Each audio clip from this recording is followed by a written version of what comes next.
Hi all, അസ്സലാമു അലൈക്കും. Welcome back to Silna's kitchen. ഇന്നത്തെ റെസിപ്പി അടിപൊളി ടേസ്റ്റി ആയിട്ടുള്ള നല്ലൊരു ചപ്പാത്തിയുടെ റെസിപ്പിയാണ്.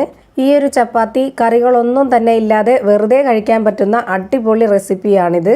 ഇന്നത്തെ റെസിപ്പിയിലോട്ട് കിടക്കുന്നതിന് മുമ്പായി എൻ്റെ ചാനൽ ആദ്യമായിട്ട് കാണുന്നവരാണെങ്കിൽ പ്ലീസ് ഒന്ന് സബ്സ്ക്രൈബ് ചെയ്തേക്കണേ.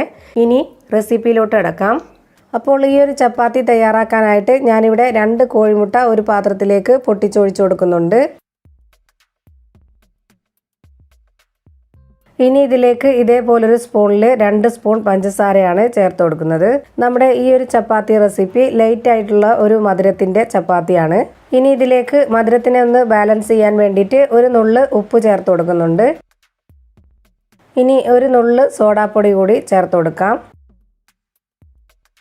ഒരു 3 ഏലക്ക തല്ലിയതും ഇതിലേക്ക് ഇട്ട് കൊടുക്കുന്നുണ്ട്.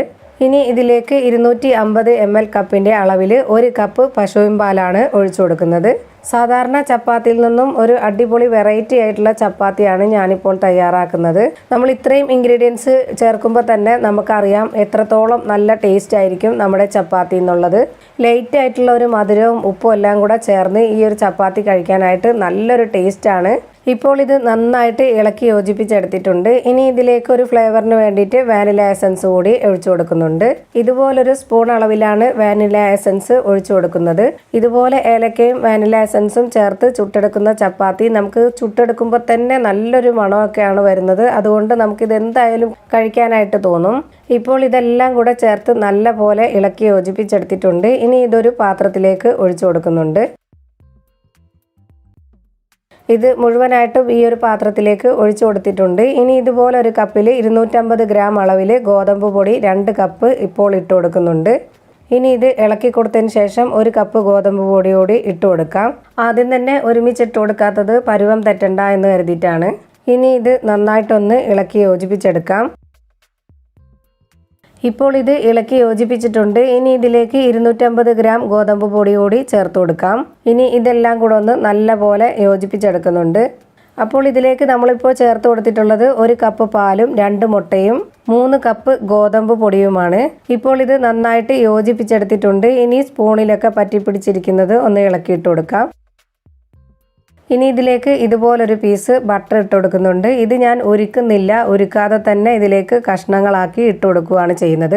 ഇതുപോലെ തന്നെ ചേർത്തെടുക്കുന്നത് നമ്മൾ ചപ്പാത്തി ചുട്ടെടുക്കുമ്പോൾ പല പല സ്ഥലത്തായിട്ട് അത് ഒരു എണ്ണമയം ഉണ്ടാവാൻ വേണ്ടിയിട്ടാണ്. ഇപ്പോൾ ഞാനിത് നന്നായിട്ട് കുഴച്ച് റെഡിയാക്കി എടുത്തിട്ടുണ്ട്. ഇനി ഇത് കുഴച്ച് വെച്ച ഉടനെ ചുട്ടെടുക്കരുത്, അപ്പോൾ നമ്മൾ ഉദ്ദേശിച്ച പരുവം കിട്ടത്തില്ല. ഒരു 30 മിനിറ്റെങ്കിലും റെസ്റ്റ് ചെയ്യാനായിട്ട് വെച്ചതിന് ശേഷം വേണം ഇത് ചുട്ടെടുക്കാനായിട്ട്. ഇനി ഇത് റെസ്റ്റ് ചെയ്യാനായിട്ട് അടച്ചു വെക്കുന്നുണ്ട്.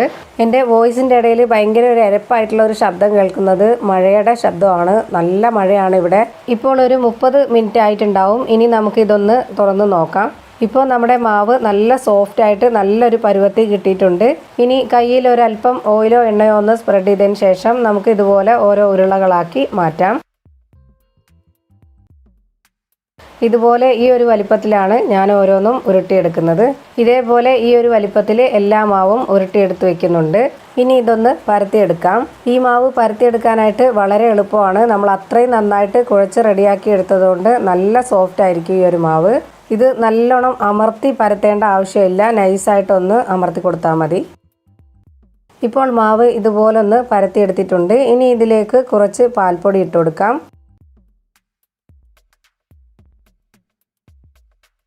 ഇതിൻ്റെ നടുക്ക് പാൽപ്പൊടി ഇട്ടതിന് ശേഷം കൈവച്ചൊന്ന് ചെറുതായിട്ട് ആ പാൽപ്പൊടി ഒന്ന് പരത്തി കൊടുക്കാം. ഇനി ഇതിന് മുകളിലേക്കായിട്ട് ലൈറ്റായിട്ട് പഞ്ചസാരയും കൂടെ ചേർത്ത് കൊടുക്കുന്നുണ്ട്. ലൈറ്റായിട്ടുള്ള ഒരു മധുരമാണ് ഇത് കഴിക്കാനായിട്ട് നല്ലൊരു ടേസ്റ്റ് കിട്ടുന്നത്. ഇനി ഇതിൽ കൂടുതൽ മധുരം ആവശ്യമുള്ളവർ അതിനനുസരിച്ച് ഇട്ട് കൊടുക്കാം.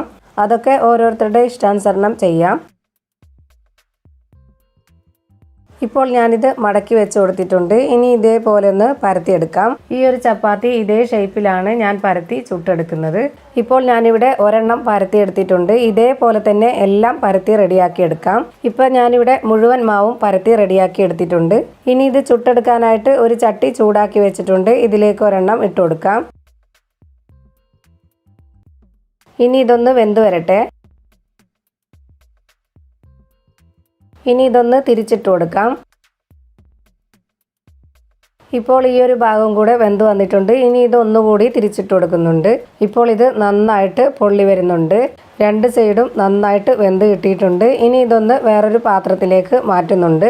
ഇതേപോലെ തന്നെ മുഴുവൻ മാവും ഞാനിവിടെ ചുട്ട് വെച്ചിട്ടുണ്ട്.